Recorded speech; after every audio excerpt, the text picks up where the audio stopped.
जो आदमी चल सकता है वो इस संसार में कभी भी बेताला नहीं हो सकता।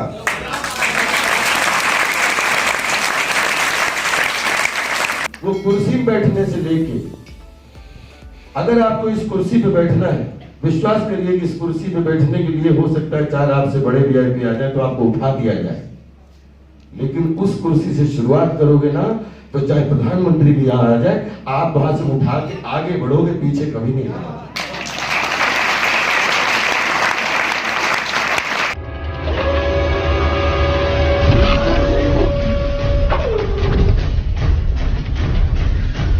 एक बार फिर से जोरदार तालियां सुनते हैं आदरणीय रामपाल यादव जी को।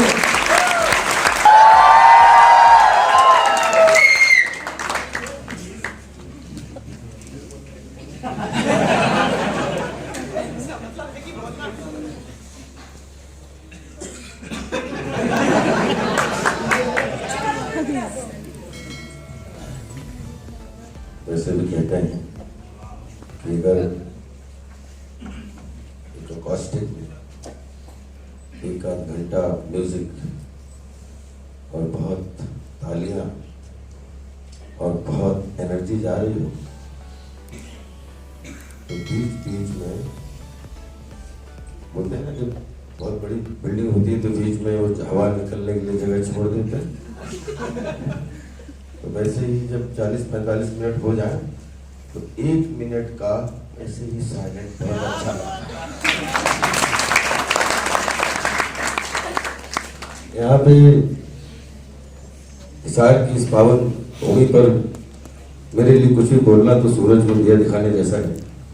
हिसार से एक और बहुत पुराना रिश्ता है कि हिसार का एक ऐसा बंदा जिसका दिल डोल देख के मैं डर गया, वो मुझे बुलाता है, किधर आ? नमस्कार साहब, कहाँ से आए हो? मैंने कहा शाहजहांपुर से। क्या करना चाहते हो? मैंने कहा नजदीक। बोलते हैं कि तू कुछ ऐसा सुना हमें पता चल जाए, बाकी किसी को पता ना चले। मैंने कहा ये क्या हुई बात? तो मैंने कहा कि ऑडिशन चालू हो गया। ऑडिशन चालू हुआ, मैं 3-4 मिनट तक लगातार कुछ इस तरीके परफॉर्म कर रहा था, तब तक एक उससे भी सीनियर आ गया। वो पीछे से इतनी तेज मुझे डांटा, क्या कर रहा है, क्यों रात में चिल्ला रहा है, क्यों चिल्ला रहा है? मैं उधर देख रहा हूं, एक चिल्लवा रहा है, एक चिल्लाने को मना कर रहा है। तो मैंने, खैर वो चिल्लाना नहीं है, सो रहे सब लोग हैं, वो चिल्लाना नहीं। अब मैं उससे बोलूं कि ये तो मना कर गया चिल्लाने के लिए, आप कह रहे हो चिल्लाओ, तो मैं क्या करूं? तो बोलता है बगैर चिल्लाए चिल्ला। और बगैर चिल्लाए जो चिल्लाया तो वो लड़का उठता है, गले लगाया और बोलता है साले तेरा एडमिशन नहीं हो तुझे बहुत मारूंगा। उसका नाम है यशपाल दा।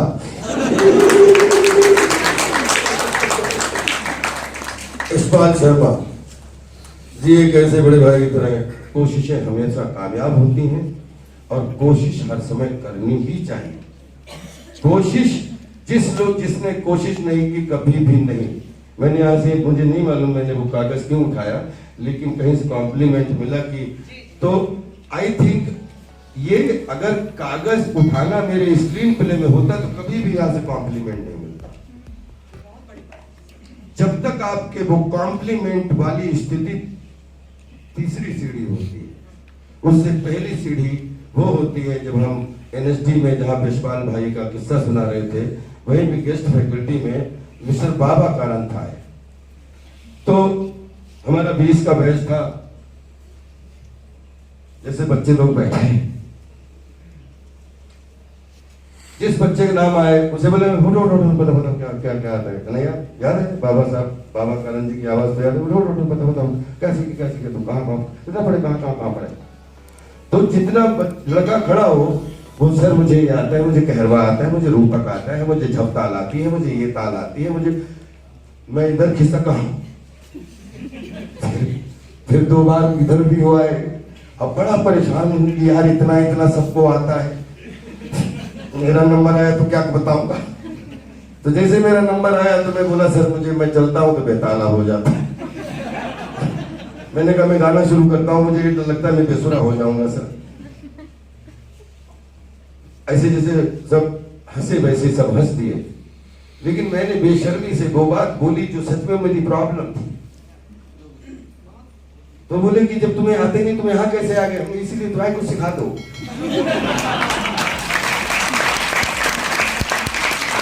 इन बच्चों को कैसे आता है? हमने कहा इन बच्चों को आता है और आ जाएगा, लेकिन मुझे तो आता ही नहीं था। मैं तो पहले अपना आना वाला तो कर लूं कि 1 2 3 4 1 2 3 4 1 2 3 4। खैर ये बात आई, मजाक हुई, क्योंकि 19 बच्चों ने अपनी अच्छाइयां बताई थी, मैंने अपनी कमियां बताई। उन्होंने सबके सामने खड़ा बोले बोलो चलो चलो चलो 1 2 3 फिर बोलो। ऐसे 1 2 3 4 1 2 4 राउंड कटवा दिए। उन्होंने एक बात बताई, जो आदमी चल सकता है वो इस संसार में कभी भी बेताला नहीं हो सकता।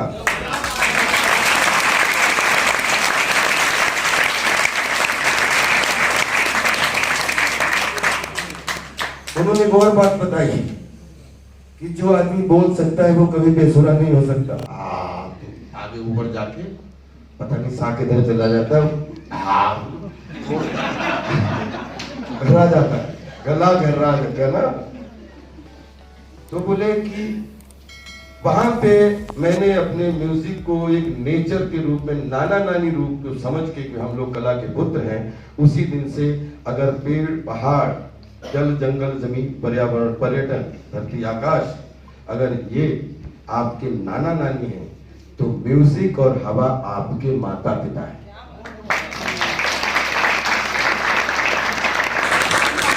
हमारी हाइट जरूर छोटी रही, लेकिन बचपन से किसी ने पूछा कि आपकी हाइट कितनी, मैं कहता हूं बचपन से 100 फीट का पैदा हुआ हूं, बाकी सब बोनस है।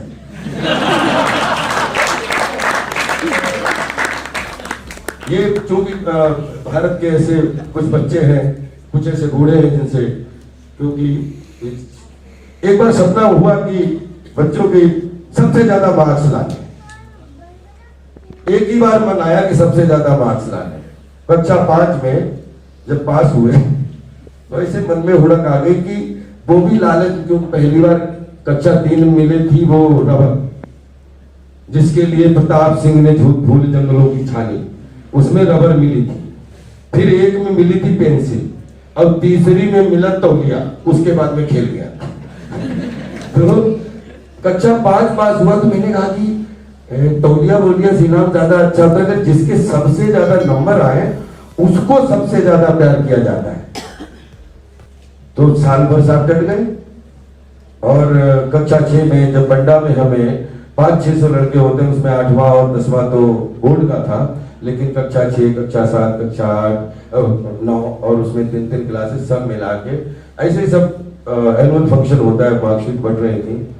तो प्रिंसिपल साहब चिल्लाए कि नंबर सबसे ज्यादा राजपाल यादव। अब सब लोग मतलब कि राजपाल, अब मैं गिरा हूं।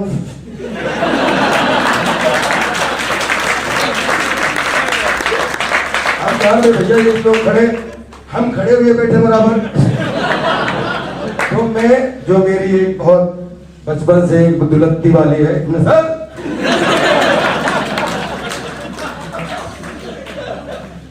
सबने देखा, ताली बजाई, मैं आया, अवार्ड मुझे पक्का याद है। ये ऐसा लगता है कि कल की घटना है। ये बच्चा 11 साल का था, मैं दोस्तों में रात में गया। ये मार्क्स अगर मुझे ज्यादा नहीं मिले होते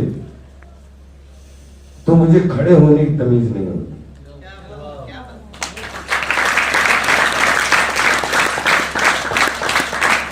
मैं रात भर सो नहीं पाया कि एक ऐसा लड़का कि हमारे पिताजी को तो ज्यादा मतलब भी पास हो गया ना, अपने नंबरों से पास हुआ, नकल वकल नहीं की ना, बस लड़का नकल के बगैर पास होता है।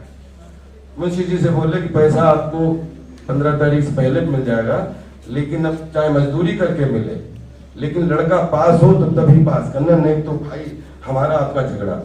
तो हम बोले कि ये तो फेल करवाने के चक्कर में। तो बोले नहीं, हमने मुंशी जी से ये क्यों बोला कि लड़का पास हो तभी पास करना, वो पास करने वो तभी नहीं पास करना। बोले नहीं, वो पास करेंगे, वो तेरे दुश्मन नहीं। वो अगर तुझे फेल करेंगे तो मुझे पता लग जाए तू पास होने लायक है कि नहीं, ताकि मैं पैसा दूं कि ना दूं। अब पता लो तू फ्री पास हो रहा है, 10वें तक पढ़ गया और मैं तेरे पैसे निपटाता रहा, और मुझे पता लगा तू बच्चा 1 पास होने लायक नहीं, तो तू गड़बड़ है ना।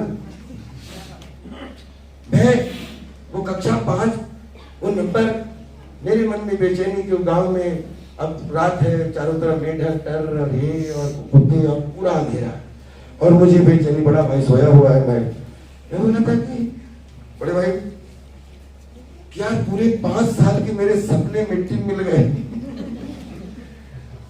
तो कोई, मैं अपने आप से बात करता था कि पिछले 5 साल से मुझे ऐसी गलतफहमी थी कि मैं स्कूल का सबसे रिस्पेक्टेबल बच्चा हूं, क्योंकि जब आए सर बुलाए, चलो चलो बच्चों प्रार्थना के लिए आओ, राजपाल आ गया, आओ चलो चलो बेटे, आजा आजा आजा चल बेटे, राजपाल आ गया, राजपाल आ गया। तो 5 साल तक जब मैंने हमसे मत बैठना, हर टीचर जानता है अपना नाम से। कक्षा 6 के वो नंबर पाने की ललक, जिसने नंबर तो मिला दिए, लेकिन मुझे मेरा दिमाग खोल दिया पूरी जीवन के लिए कि अरे अरे नहीं भाई, कोई इज्जत बेइज्जत वाली बात नहीं है। वो तो क्या है, सुबह सुबह प्रार्थना था, टीचर सब बच्चों को देख ले तो सबसे छोटा आगे, उससे बड़ा पीछे, उससे बड़ा पीछे, उससे ऐसे हाइट का कॉम्बिनेशन बिठाने के लिए ये मुझे आगे खड़ा करते थे। गलत फहमी थी ना, मुझे लग रहा है बड़ी इज्जत है, अब मैं पीछे खो जाऊंगा, दिखूंगा नहीं, इसलिए टीचर, मैंने अपने टीचरों को धन्यवाद बोला सुबह 4-5 बजे, जबकि उस समय मैं खुद का गवाह हूँ, ये बात 11 साल का था, 30-35 साल की बात हो गई, लेकिन मुझे वो बात आज तक याद है। मैंने सुबह 5 बजे संकल्प लिया कि थैंक यू टीचर, आपने आगे खड़े होने का मीनिंग समझाया मुझे, क्यों आगे खड़े होने के लिए आपका दिखना जरूरी है, और दिखने के लिए आपको आगे खड़ा होना जरूरी है। तो अगर मैं मतलब फिजिकल से पीछे हो जाऊं, उसके लिए खींच के आप हमें आगे करते हो, तो आज से कसम खाता हूं कि इस हाइट की फाइट को इतना बड़ा करूंगा कि जीवन भर आगे ही खड़ा होगा।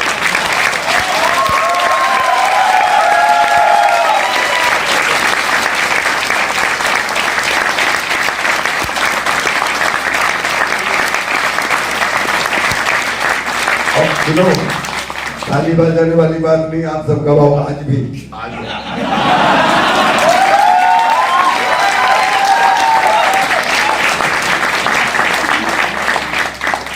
नहीं, ये सोचना विचार आना बहुत बड़ी बात है। सब कुछ ऊपर वाले का, माता पिता का आशीर्वाद, आप सबकी ऊर्जा, हानि लाभ जीवन मरण यश यश, ये तो सब पता नहीं किसने आंखें बनाई। ऐसा सब लोग बोलते हैं कि इस जग में तन अनेक है, मन के भाव अनेक, तन मन के इस खेल में सबका मालिक। तो आई थिंक मैं हर तन का रिस्पेक्ट करता हूँ, हर मन का रिस्पेक्ट करता हूँ, सबके मिशन का भी रिस्पेक्ट करता हूँ, सबके विजन का रिस्पेक्ट करता हूँ। मैं अब वो कलाकार हूँ जिसका कोई आकार नहीं है। कला का एक ही आकार है, जहाँ समुद्र की सीमाएं समाप्त हो जाती है, जहाँ नाव समाप्त हो जाती है, जहाँ उसके बाद में कला का आकार शुरू हो जाता है। मैं तो कला के आकार में एक गिलहरी का भी स्थान नहीं रखता हूं। लेकिन एक चीज जरूर है, हमारी उम्र पे बड़ा कमाल का होता है, ये मनीष भी शायद, मनीष कितने साल के हो गए आप बताओ ना सबके सामने, मैं तो 86 का हो गया ना। ये इनको एक ऐसे मोड़ पे जब कलाकार आते हैं, मैं अपने उम्र के कलाकारों से एक बात शेयर करना चाहता हूँ। थिएटर का ये जो है, जो भीड़ है, इसमें एक एक चेहरा के अंदर एक एक अपना खुद का एक फ्यूचर, एक खुद का क्राफ्ट है, चाहे वो बड़े हो चाहे छोटे हो। ये उम्र एक ऐसी उम्र होती है जब 40 क्रॉस कर जाओ तो आप 20 के रह नहीं जाते हो, तो आपको 20-25 साल वालों से खतरा होने लगता है कि पीछे दौड़े चले आ रहे हैं, अब मैं पिछड़ूंगा ही पिछड़ूंगा, ठीक है। और आप जिस रेस में हो, आपके आगे 50 लोग चल रहे हैं, तो आपकी ये भी इच्छा है कि इनको मैं पछाड़ दूं जो आगे दौड़ रहे हैं जीवन की रेस में। आप उनको पछाड़ने के चक्कर में रहते हो, और इनसे पिछड़ ना जाऊं इसलिए आप बच के रहते हो। तो एक्चुअली आप लहरों के राजहंस वहीं बन जाते हो, ना आप इधर के रह जाते हो, ना आप इधर के रह जाते हो।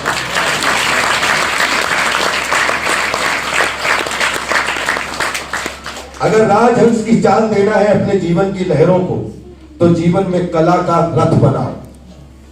कला, अगर जीने की जटिलता को अच्छे से सरलता से जीना है तो कला को अपना साथी बनाओ, क्योंकि जीवन की जटिलताओं को जीने के लिए कला रूपी जीवन जीना ही सबसे बड़ी कला है।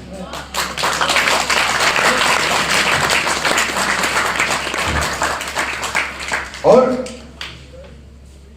मुझे दूसरे कलाकारों का पता नहीं, बुद्धिजीवियों का पता नहीं, लेकिन मेरी छोटी मेरी देवियों, इस बात को मैं बहुत प्राउड के साथ बोलता हूं कि हम लोग कुएं के वो मेढक हैं। हमें बरसात का इंतजार रहता है, नहीं तो पानी कमता रहता है और हम एक दूसरे के ऊपर चढ़ते रहते हैं।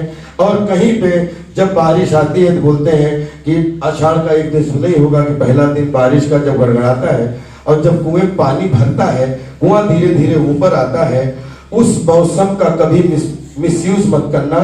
जब कुएं में पानी बढ़ रहा हो तो बिल्कुल अपने मिशन और अपने विजन को जिंदा रखना, और जैसे कुआं ऊपर आए कुत्ती मार जाना। मर गए तो चले गए, नहीं तो जी के चले जाओगे, और जी के चले जाओगे तो तर के चले जाओगे।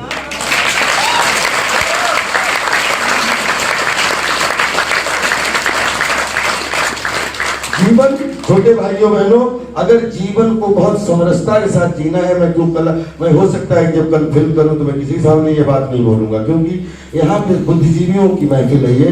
इसमें मैंने जो अनुभव किया है कि जिसने जीवन को बोझ लिया वो अधर में फंसा ही फंसा, और जिसने जीवन को जलसा लिया वो कितने भी अधरों में फंसा हो वो निकला ही निकला।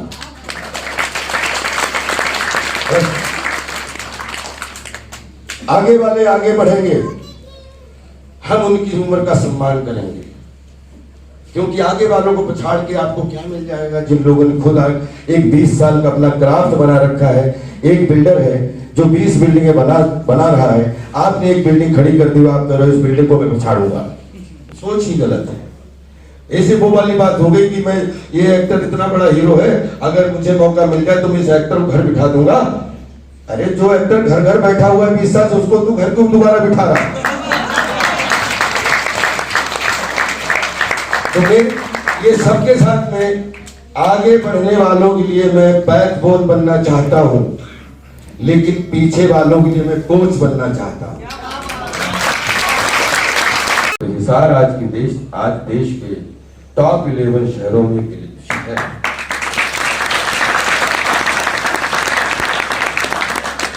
हम चाहते हैं कि अब ये बाल भवन, क्योंकि हमारा परिवार बड़ा है, पहले हम लोगों छोटी छोटी बच्चियां या लड़कियां काम करने के लिए हमारी डांट पड़ जाती थी कि कहाँ जा रहा है, अभिनय करने। क्या है अभिनय? कौन सा अभिनय? वो नाटक करने जा, नाटक करेगा वो खाएगा क्या? तो अब 2020 में this whole world become small village. अगर कमानी ऑडिटोरियम में 1000 सीटों का ऑडिटोरियम बन सकता है, तो अब हर शहर में स्टेडियम हो, हर शहर में ऑडिटोरियम हो। और मैं हिसार के सभी बुद्धिजीवियों, कथाकारों, चित्रकारों, पत्रकारों, कहानीकारों, जितने भी सबकार हैं, अपन सब निर्माणकार हैं, सब कजिन हैं, कोई बड़े हैं कोई छोटे हैं, लेकिन 100% अगर मेरा यहाँ आना हुआ तो मेरा अगली बार जब मैं आऊं तो बाल भवन किशोर भवन बदला हुआ हो। उन्होंने बोला कि ये तरकीब मुझे जीवन में किसी ने नहीं बताई। मैंने एक बार पिताजी से पूछा था कि वो हल जोत रहे थे, बचपन में मैं गया, मैं बहुत जिज्ञासु था, तो मैंने कहा कि ये कितनी गर्मी है, 2 बैल तो जोत रहे हैं, पड़ोस वाले को क्यों बांधे हुए हैं, एक तीसरा वो भी। तो मैं बोला कि आपको अच्छा लगता है, आप भी इतने कष्ट उठा रहे हो, 2 बैल जोत ही रहे, ये तीसरे वाले को क्यों आप बीच बीच में इसके भी संटी मार देते हो? बोले नहीं, इसको मारना ना पड़े, इसका कंधा बन जाए, इसलिए इसको सिखा रहे हैं कि कैसे पहले जोतने से पहले घूमना आना चाहिए, घूमने से पहले खड़ा होना आना चाहिए। बाबा करण साहब ने बोला कि दुनिया में जितने भी तार सप्तक, चाहे कल्पना के हो चाहे नाप के हो, चाहे माप के हो, चाहे मन के हो, चाहे तन के हो, जितनी भी दुनिया के ऊपर उड़ान भर सकते हो, सबका बेस सबसे छोटे वाले काला में। तो दुनिया के अगर सारे तार आपको पास करने हैं तो ऊपर वाले काला को मत प्रैक्टिस करिएगा, सबसे नीचे वाले काला और आओगे। तो जितना जितना नीचे आओगे उतने उतने ऊपर जाओगे। एक्चुअली वो कुर्सी बैठने से लेके, अगर आपको इस कुर्सी पे बैठना है, विश्वास करिए कि इस कुर्सी पे बैठने के लिए हो सकता है 4 आपसे बड़े वीआईपी आ जाए तो आपको उठा दिया जाए, लेकिन उस कुर्सी से शुरुआत करोगे ना तो चाहे प्रधानमंत्री भी यहाँ आ जाए, आप वहां से उठा के आगे बढ़ोगे, पीछे कभी नहीं बढ़ोगे।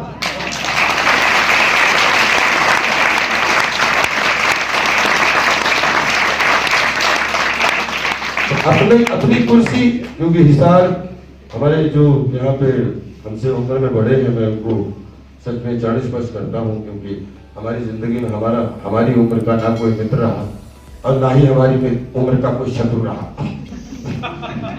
हमारे मित्र भी हमसे 10-20 साल बड़े रहे, और मैं तो खैर मशीनों पास हो जाऊंगा, मेरे इस दुनिया में मित्र कितने हैं पता नहीं, शत्रु तो कोई नहीं है, क्योंकि हम कलाकार का जिस दिन बोलते हैं कि कला के आकार में जब जिस दिन समा गए तो हर किचन अपने सबसे बड़ा आकार है अपना किचन। वो पूरी हमारा सपना है कि आपकी सेल्फी खिंचवाने का सपना होता है कि नहीं, लेकिन जब से मैं कला करने लगा हुआ 36 साल हो गए हैं, उसमें 20 साल से रोज सपना देखता हूं कि कितना अच्छा होगा जब 750 करोड़ सेल्फी खिंचवा के बोलेंगे मनोरंजन भी किया और सेल्फी भी खिंचवाई। आप लोगों को करता हूं बड़ों से, क्योंकि बड़ों ने ही मुझे दोस्ती भी सिखाई, लेकिन बड़ों ने ही मुझे लड़ना भी सिखाया। छाले, क्योंकि हाईवे में कभी चोट नहीं लगती, और क्रिएटिविटी पगडंडी है, उसमें रेता वो आया वो खत्म हुआ वो टूट जाएगा, लेकिन जो क्रिएटिविटी की पगडंडी होती है उसमें कोई पत्थर नहीं होता है, लेकिन कंकड़ कीले इतने बनते हैं। लेकिन जब आपने जंगल के अंदर भी देखी, पहाड़ियों पे भी देखी, जहां पगडंडी तैयार हो जाती है ना, चाहे 20 बारिश या 100 बारिश आ जाए, पगडंडी मिट नहीं पाती। तो इसलिए आप अपनी अपनी पगडंडियां तैयार करेंगे, आगे वालों को अपन बढ़ाने की कोशिश करेंगे, तुम आगे बढ़ो, और पीछे वालों से कहोगे तुम आगे बढ़ो, मैं पीछे तुम्हें रोकने के लिए, यहां से अगर पीछे करोगे तो हम खड़े हैं और आगे बढ़िए।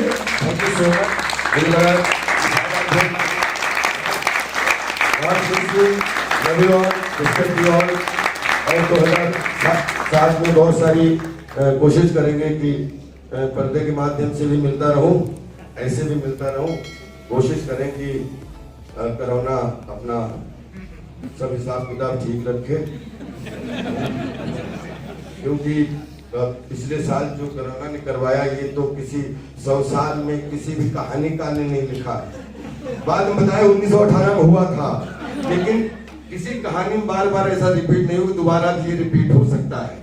तो सभी लोग स्वस्थ रहिए, मस्त रहिए, और हिसार की जनता को, हिसार के बुद्धिजीवियों को, हिसार के बच्चों को, सबको उम्र के हिसाब से, किसी को दोस्ती, किसी को चरण स्पर्श और किसी को ढेर सारा प्यार। और बाकी कोशिश करूंगा कि एक बार मुझे भी यहाँ परफॉर्म करने का मौका मिले।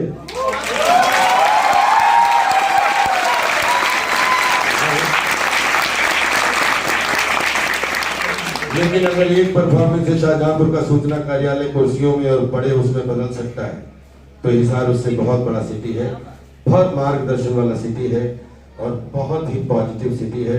मैं इस सिटी की ऊर्जा को, कि जहाँ पे 750 एकड़ जैसे उसमें कृषि विश्वविद्यालय, जहाँ पे एक गेहूं 100 गेहूं पैदा करने की ताकत रखता हो, जहाँ बीज बनाए जाते हैं। हम एक्चुअली हम सब बीज हैं, हम बीज की पढ़ाई करते हैं। हमें घूरम फेंक दोगे तो भी बाहर निकलेंगे। तो यह गुठली बना के फेंका, वो पहले धूप में पूरी जल गई, लेकिन जब धूप आती है, जब बहुत खोपड़ी गर्म होती है, तो उसके बाद बरसात आती ही आती है। तो उसके बाद वो पानी आया, ऊपर की पक्कल छिल गया, सड़ गया, उसमें से एक अंडाकार एक प्यारा सा गुठली के रूप में निकला, वहीं घूरे पे एकदम बन गया। दो कैसे 2-4 तो बकरियां खा जाती हैं, लेकिन एक दो जरूर राजपाल जैसे होते हैं कि भाई खड़े होके